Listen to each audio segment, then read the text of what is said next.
जय हिंद दोस्तों। RRB NTPC exam 2025 का 9 जून की फर्स्ट शिफ्ट का भी एग्ज़ाम खत्म हो चुका है। अगर आपका इस शिफ्ट में एग्ज़ाम था तो मैं आपके लिए एनालिसिस लेकर आ गया हूँ। इस शिफ्ट के जितने भी जीके जीएस या फिर करंट अफेयर के क्वेश्चन बने हैं वे लगभग सभी हमें मिल चुके हैं। अगर आपने ये एग्ज़ाम दिया है तो आप अपने क्वेश्चंस को मैच कीजिएगा, या फिर आने वाली शिफ्ट में आपका एग्ज़ाम है, किसी भी शिफ्ट में आपका एग्ज़ाम है तो आप जो है इस वीडियो को पूरा एंड तक देखना, क्योंकि मैं आपको इस क्वेश्चन के हर एक फैक्ट्स भी बताऊंगा। उसके साथ साथ उसके फैक्ट्स आपको बहुत हेल्प करेंगे, क्योंकि आने वाली शिफ्ट में आपके क्वेश्चन उसी क्वेश्चन के आसपास से ही क्वेश्चन बनेगा।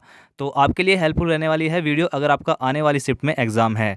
तो चलिए अब शुरू करते हैं। लेकिन दोस्तों उससे पहले आपसे छोटी सी रिक्वेस्ट है, अगर आप चैनल पर पहली बार विजिट कर रहे हैं तो प्लीज़ आप हमारे चैनल को सब्सक्राइब कर लीजिए, बेल आइकन को प्रेस कर लीजिए, क्योंकि आने वाली आपकी जितने भी शिफ्ट है सभी का एनालिसिस आपको यहाँ पर मिलेगा। वो चाहे आपका एनटीपीसी का एग्ज़ाम हो या फिर आगे जो भी एग्ज़ाम होंगे, उन सभी का एनालिसिस आपको यहाँ पर देखने को मिलेगा। तो चलिए अब शुरू करते हैं। पहला क्वेश्चन आपसे यहाँ पर पूछा गया था कि सुनीता विलियम्स कितने दिन तक अंतरिक्ष में रही थी। तो सुनीता विलियम्स पूरे 286 दिन तक अंतरिक्ष में रही थी। यह यात्रा जो है मूल रूप से 8 दिन की थी, यानी जाना तो वहाँ पर 8 दिन के लिए था, लेकिन यह कुछ समस्याओं के कारण वहाँ पर 9 महीने तक रुकी, यानी 286 दिन तक वहाँ पर रुकी थी। उसके बाद वहाँ पर उनको नीचे वापस लाया गया। इसके बाद आपसे यहाँ पर नेक्स्ट क्वेश्चन पूछा गया था, एक शॉर्टकट की आपसे पूछी गई थी कंप्यूटर की, ऑल्ट प्लस टैब शॉर्टकट की जो होती है उससे आप क्या कर सकते हैं। तो ऑल्ट प्लस जो टैब है इसका उपयोग हम एप्लीकेशन विंडो के बीच में ही दूसरी एप्लीकेशन में स्विच कर सकते हैं, यानी एक एप्लीकेशन से दूसरी एप्लीकेशन में आप स्विच कर सकते हैं। ये इसका आपका करेक्ट आंसर हो जाएगा। इसके बाद मैं आपको कुछ और शॉर्टकट की बता देता हूँ, जैसे कंट्रोल प्लस सी से आप कॉपी कर सकते हैं, कंट्रोल प्लस वी से आप पेस्ट कर सकते हैं, कंट्रोल प्लस एक्स से आप कट कर सकते हैं, कंट्रोल प्लस जेड से आप अंडू कर सकते हैं, कंट्रोल प्लस ए से आप सेलेक्ट ऑल कर सकते हैं। इसी प्रकार आपको नीचे और भी शॉर्टकट की दी गई है, इनको आपको एक बार देख लेना है, जिनका आगे आने वाली शिफ्ट में एग्जाम है। अब आपसे नेक्स्ट क्वेश्चन आगे पूछा गया था यहाँ पर कि अरुणाचल प्रदेश के पूर्व में कौन सा देश है, यानी अरुणाचल प्रदेश जो हमारा राज्य है उसके पूर्व में कौन सा देश है। तो म्यांमार वहाँ पर उसके पूर्व में देश है। बाकी बात करें अरुणाचल प्रदेश के जो तीनों और कौन कौन से राज्य है, अरुणाचल प्रदेश के पश्चिम में भूटान है, उत्तर और उत्तर पूर्व में चीन और तिब्बत है, यानी चीन का जो तिब्बत है ये इसके उत्तर पूर्व में है, और पूर्व में जो आपसे क्वेश्चन में पूछा गया था ये म्यांमार है। तो म्यांमार आपका इसका करेक्ट आंसर हो जाएगा। बाकी बात करें आपसे अरुणाचल प्रदेश में ही दीपू दर्रा है, यांग्याप दर्रा है और सेला दर्रा है, और सेला के नाम से सेला सुरंग भी अरुणाचल प्रदेश में है, ये भी आपको ध्यान रखना है। इसके बाद आपसे नेक्स्ट क्वेश्चन यहाँ पर पूछा गया था, देखिए आपसे सिंपल क्वेश्चन पूछा गया था कि कॉपी और पेस्ट के लिए शॉर्टकट की क्या होती है। तो कॉपी के लिए मैंने आपको बता दी है कंट्रोल प्लस सी है, और पेस्ट के लिए कंट्रोल प्लस पी है, वी है, तो ये आपको ध्यान रखनी है। इसके बाद नेक्स्ट क्वेश्चन आपसे पूछा गया था यहाँ पर, अग्नि योद्धा युद्ध अभ्यास किस किस के बीच हुआ है। तो अग्नि योद्धा युद्ध अभ्यास भारत और सिंगापुर के बीच हुआ है, और ये जो अभ्यास है ये 13वां संस्करण इसका था, जो कि 28 से 30 नवंबर 2024 तक देवलाली फील्ड फायरिंग रेंज में महाराष्ट्र में आयोजित हुआ है। इसके अलावा कुछ और युद्धाभ्यास मैं आपको यहाँ पर बता देता हूँ, ये भी आपको एक्स्ट्रा फैक्ट के तौर पर ध्यान रखने हैं। सबसे पहला है सिम्बैक्स, जो कि भारत और थाईलैंड के बीच आयोजित होता है। एक है सिनबैक्स, जो कि भारत और कंबोडिया के बीच में आयोजित होता है। साइक्लोन है भारत और मिस्र के बीच। डेजर्ट साइक्लोन पूछा जाए तो भारत और यूएसए के बीच। मित्र शक्ति अभ्यास जो होता है आपका भारत और श्रीलंका के बीच होता है, ये भी आपको ध्यान रखना है। इसके बाद दो और आपको यहाँ पर लिखे हुए हैं, मैत्री अभ्यास ये भारत और थाईलैंड के बीच होता है। सूर्य किरण भारत और नेपाल के बीच होता है। तो ये भी आपको जो है जो एक्स्ट्रा फैक्ट के तौर पर ध्यान रखने हैं ये युद्ध अभ्यासों के नाम। इसके बाद नेक्स्ट क्वेश्चन आपसे यहाँ पर पूछा गया था कि बिरसा मुंडा की 150वीं जयंती पर अब की बार कौन सा दिवस मनाया गया। तो जो बिरसा मुंडा है आपको पता होगा, इन्होंने जो है मुंडा विद्रोह चलाया था, झारखंड के रहने वाले थे। तो इनकी जो जयंती है 150वीं, उस पर अब की बार जनजातीय गौरव दिवस मनाया गया, जो कि हर साल 15 नवंबर को मनाया जाता है, क्योंकि 15 नवंबर 2000 को ही झारखंड बिहार से अलग हुआ था, यानी झारखंड की स्थापना 15 नवंबर को ही हुई थी। इसके अलावा आपको ये भी ध्यान रखना है, जो यहाँ पर संविधान हत्या दिवस है 25 जून को मनाया जाता है, अंतर्राष्ट्रीय आशा दिवस 12 जुलाई को मनाया जाता है। इनके भी आपके पूरे पूरे चांस है पेपर में आने के, इन दोनों को याद रखना है, क्योंकि अभी जो है इनको अभी इसी साल 2025-24 में ही जारी किया गया है। इसके बाद नेक्स्ट क्वेश्चन आपसे यहाँ पर पूछा गया था कि हम डेटा को अरेंज यानी सुव्यवस्थित करके क्यों रखते हैं। तो ये एक सिंपल क्वेश्चन था, आपको बताना था। तो यहाँ पर लिखा हुआ है डेटा को व्यवस्थित रखने के कई महत्वपूर्ण कारण हैं, जैसे डेटा को व्यवस्थित करना, इससे आसानी से पढ़ा जा सकता है, यानी आप अरेंज करके डेटा को आसानी से पढ़ सकते हैं। एनालिसिस उसका आप कर सकते हैं, और भविष्य के लिए भी उसको आप स्टोर कर सकते हैं। तो आपको जो है ऑप्शन के हिसाब से अपना आंसर जो है चेंज करना होगा, यानी करेक्ट करना होगा। इसके बाद नेक्स्ट क्वेश्चन आपसे पूछा गया था यहाँ पर, सहकारी समिति का उल्लेख किस अनुच्छेद में है। या फिर आपसे कुछ ऐसा क्वेश्चन पूछा गया था कि सहकारी समिति किस संविधान संशोधन द्वारा संविधान में जोड़ी गई। तो मैं इसका आपको पूरा एनालिसिस दिखा देता हूँ। बात करें सहकारी समिति की, जो कि अनुच्छेद 43B में आती है और जो कि नीति निर्देशक सिद्धांतों के अंतर्गत आती है। इसे 97वें संविधान संशोधन द्वारा 2011 में जोड़ा गया था। तो इसका आपका करेक्ट आंसर हो जाएगा 43B अनुच्छेद में ये है। इसके बाद आपको कुछ और अनुच्छेद मैं आपको बता देता हूँ, जो आपको आगे आने वाली शिफ्ट के लिए याद रखने हैं। जैसे कि यहाँ पर है अनुच्छेद 39A, इसमें है निःशुल्क और विधिक सहायता। अनुच्छेद 40 में है ग्राम पंचायत। अनुच्छेद 45 में है शिक्षा का अधिकार, जो कि 6 से 14 वर्ष के बच्चों के लिए है। इसके बाद अनुच्छेद 47 में है पोषण का अधिकार। इसके बाद नीचे आपको दिए गए हैं अनुच्छेद 48। अनुच्छेद 48 में है पशु और गौ हत्या निषेध है। अनुच्छेद 48A में पर्यावरण सुरक्षा है। 50 में कार्यपालिका और न्यायपालिका है। इसके बाद 51 में आपकी अंतर्राष्ट्रीय शांति हो गई। 51A में आपके मौलिक अधिकार हो गए, जिनको 42वें संविधान संशोधन द्वारा 1974 में जोड़ा गया था सरदार सवर्ण सिंह समिति की सिफारिश पर। कुल 10 मौलिक कर्तव्य जोड़े गए थे। 11वां मौलिक कर्तव्य आपका बाद में जोड़ा गया था, शिक्षा का अधिकार। 86वां संविधान संशोधन 2002।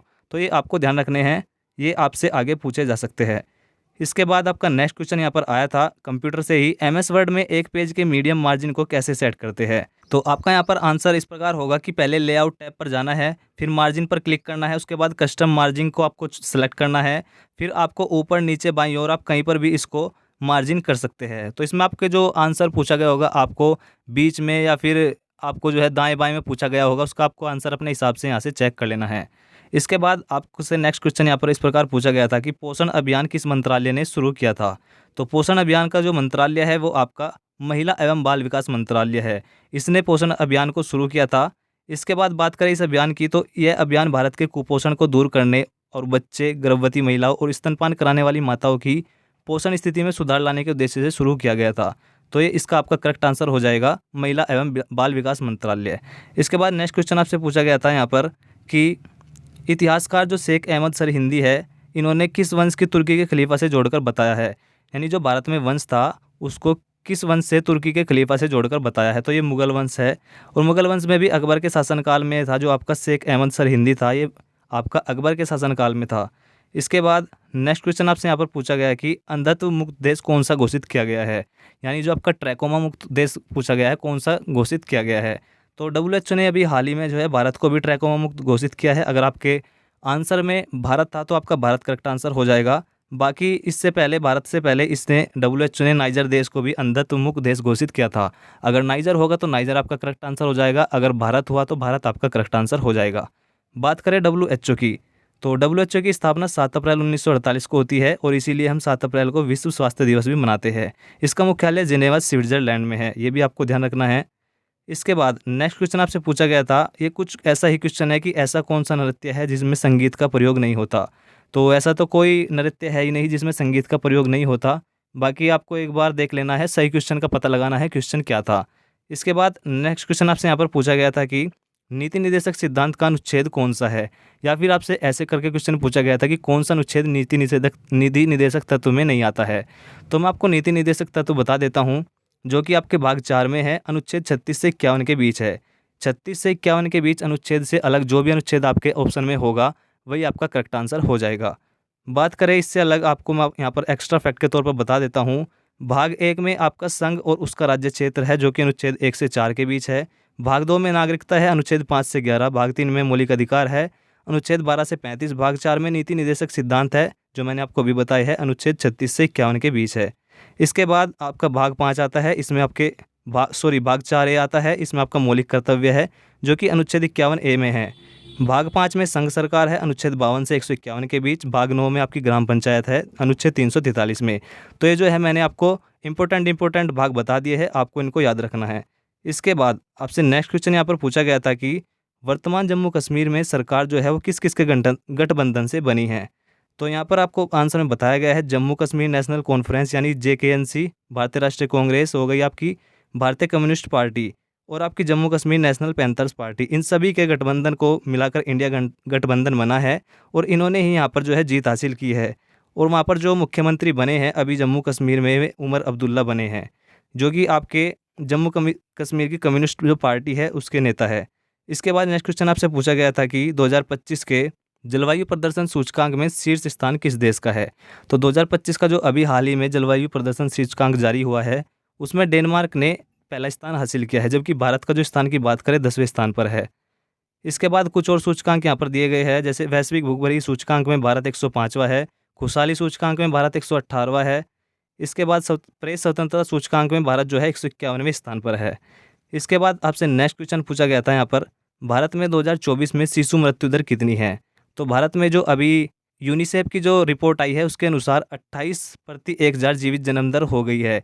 यानी 1000 बच्चों पर जो है 28 बच्चों की ही शिशुओं की मृत्यु होती है। ये इसकी नई रिपोर्ट के अनुसार के आंकड़े हैं, तो आपको ये ध्यान रखना है। अगर आपके ऑप्शन में 28 होगा तो 28 आपका करेक्ट आंसर हो जाएगा। इसके बाद नेक्स्ट क्वेश्चन आपसे पूछा गया था कि अंडमान निकोबार में कितने द्वीप है? तो अंडमान निकोबार में कुल द्वीपों की बात करें तो 572 द्वीप है। बाकी लगभग 37 द्वीप बसे हुए हैं, यानी यहाँ पर 37 द्वीपों पर आदमी रहते हैं, बाकी के जो है अवाप्त है यानी खाली है। अंडमान निकोबार की बात करें तो बंगाल की खाड़ी में है और इसकी अभी जो नई राजधानी बनी है वो श्री विजयपुरम बनी है। पोर्ट ब्लेयर इसकी पहले राजधानी थी, अब इसको बदलकर श्री विजयपुरम कर दिया गया है, ये भी आपको ध्यान रखना है। इसके बाद आपसे नेक्स्ट क्वेश्चन पूछा गया था कि बोडो, डोंगरी, संथाली, मैथिली भाषाएं किस संविधान संशोधन से जोड़ी गई? तो आपका करेक्ट आंसर हो जाएगा 92वां संविधान संशोधन। बात करें भाषा की तो भाषा आपकी 8वीं अनुसूची में आती है। मूल संविधान में कुल 14 भाषाएं थी, अब वर्तमान में कुल 22 भाषाएं संविधान में है। अब ये जो बाकी की 8 भाषाएं हैं ये किस प्रकार आई मैं आपको बता देता हूँ। देखिए, सबसे पहले आपकी आई यहाँ पर 15वीं भाषा जो कि सिंधी थी और 21वें संविधान संशोधन के द्वारा जोड़ी गई। उसके बाद 16वीं, 17वीं, 18वीं आपकी नेपाली, मणिपुरी, कोंकणी थी, ये आपके जो है 71वें संविधान संशोधन के द्वारा जोड़ी गई। इसके बाद आपकी जो बाद की 4 भाषाएं हैं जो कि आपसे एग्जाम में भी पूछी गई है, 19वीं, 20वीं, 21वीं और 22वीं, बोडो, डोंगरी, संथाली और मैथिली जो कि 92वें संविधान संशोधन के द्वारा जोड़ी गई।